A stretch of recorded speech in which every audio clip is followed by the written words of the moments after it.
الحمد لله نحمده ونصلي على رسوله الكريم اما بعد فاعوذ بالله من الشيطان الرجيم بسم الله الرحمن الرحيم وأمر أهلك بالصلاة واصطبر عليها صدق اللہ العظیم۔ میرے محترم عزیز و دوستو، آج میں آپ کے سامنے قرآن حدیث کی روشنی کے اندر بے نمازی کا انجام بیان کرنا چاہتا ہوں۔ حقیقت بات تو یہ ہے کہ کون شخص ایسا ہے کہ جس کے سامنے بے نمازی کا انجام نہ آیا ہو، کیونکہ اسلام کو آئے ہوئے ہی صدیاں گزر چکی ہیں۔ تمام باتیں خاص طور سے نماز کے بارے میں تو ہمارے سامنے آ ہی چکی ہیں کہ اس کے چھوڑنے والا گناہ عظیم کا مرتکب ہوتا ہے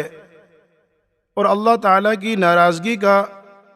مستحق ہو جاتا ہے۔ لیکن ہم نے اپنے اندر یہ سوچ رکھ رکھی ہے کہ شاید ہمیں اطمینان اور سکون کہیں اور سے بھی حاصل ہو جائے۔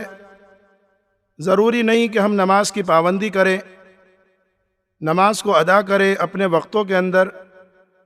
تو ہم بآسانی نمازیں چھوڑ دیتے ہیں اور دوسری جگہ سکون اور اطمینان حاصل کرنے کی کوششوں کے اندر لگ جاتے ہیں۔ میرے محترم عزیز و دوستو، ذرا یہ تو بتلاؤ کہ جس نے تمام کائنات کو پیدا کیا، آسمان و زمین کو پیدا کرنے والا وہ اللہ، اور جس نے آپ اور ہم سب کو پیدا کیا، جب وہی یہ بات کہہ رہا ہے اور اگر تم نے میری عبادت سے منہ پھیرا، میں تمہاری محتاجگی کو دور نہ کروں گا، تمہیں پریشانی کے اندر مبتلا کر دوں گا، یعنی تمہیں کہیں سکون اور اطمینان نہیں ملے گا، تو میرے عزیزو ذرا فیصلہ تو کرو کہ ہم نماز کو چھوڑ کر کس طریقے سے اطمینان اور سکون حاصل کر سکتے ہیں۔ ترمذی اور ابن ماجہ کے اندر روایت ہے، ابو ہریرہ رضی اللہ تعالی عنہ کی، فرماتے ہیں کہ رسول اللہ صلی اللہ علیہ وسلم نے ارشاد فرمایا کہ اللہ ارشاد فرماتا ہے کہ اے آدم کے بیٹے، اگر تو نے میری عبادت کے لیے اپنے آپ کو فارغ کر لیا، میں تیرے سینے کو غنا اور استغنا سے بھر دوں گا اور تیری محتاجگی کو دور کر دوں گا، اور اگر تو نے ایسا نہ کرا تو میں تیرے سینے کو فکر اور شغل سے بھر دوں گا اور محتاجگی بھی دور نہ کروں گا۔ تو میرے عزیزو، جب اللہ ہی یہ ارشاد فرما رہا ہے کہ اگر تو نے میری عبادت سے منہ پھیر لیا تو میں تمام چیزوں کے اندر تجھے مشغول کر کے پریشان کر دوں گا، یعنی تجھے سکون اور اطمینان حاصل نہ ہوگا۔ جیسے تفسیر معارف القرآن کے اندر بھی ہے کہ اگر مال دولت آ بھی گئی تو اس کے ساتھ حرص بھی آتا رہے گا، تو آدمی محتاج کا محتاج رہتا ہے۔ حضرت عبداللہ ابن مسعود رضی اللہ تعالی عنہ فرماتے ہیں، میں نے نبی کریم صلی اللہ علیہ وسلم کو یہ کہتے سنا ہے کہ جو شخص اپنی تمام فکروں کو ایک فکر آخرت کی فکر بنا لے تو دنیا کی تمام فکروں کی کفالت اللہ تعالیٰ خود کر دیں گے، اور اگر وہ اپنی فکروں کو دنیا کے مختلف کاموں کے اندر لگائے رکھے تو اللہ تعالیٰ کو بھی اس بات کی کوئی پرواہ نہیں کہ وہ فکروں کے کسی جنگل کے اندر ہلاک ہو جائے۔ تو میرے محترم، کیا ہمارا آخرت کا یقین کمزور ہے؟ کیونکہ یہ بات بھی حقیقت ہے کہ اگر آخرت کا یقین کمزور ہو تو اعمال کے اندر خود بخود کمزوری آ جاتی ہے، کیونکہ ایمان کی صحت کے لیے ضروری ہے آخرت کا یقین ہمارا پختہ ہو۔ یہی تو وجہ ہے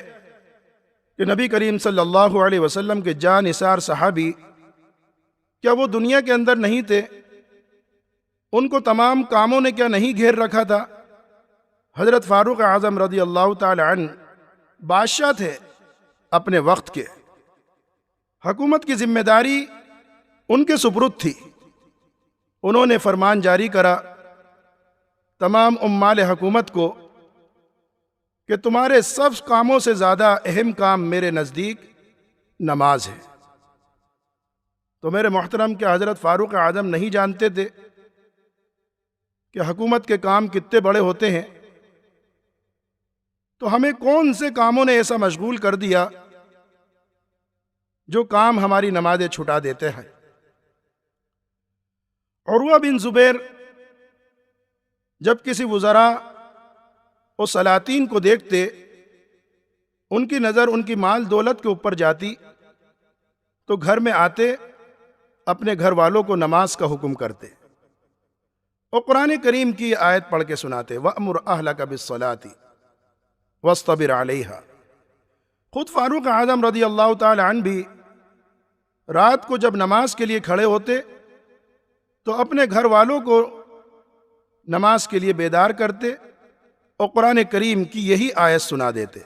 وَأْمُرْ أَهْلَكَ بِالصَّلَاةِ وَاصْطَبِرْ عَلَيْهَا۔ تو لوگوں ہم فیصلہ کریں کہ یہ لوگ بھی تو تھے جن کو اللہ تعالیٰ نے حکومتیں دے رکھی تھی، حکومت کے کام کی ذمہ داری ان کے سپرد تھی، لیکن اس کے باوجود نماز کو ان لوگوں نے سب سے اہم سمجھ رکھا تھا۔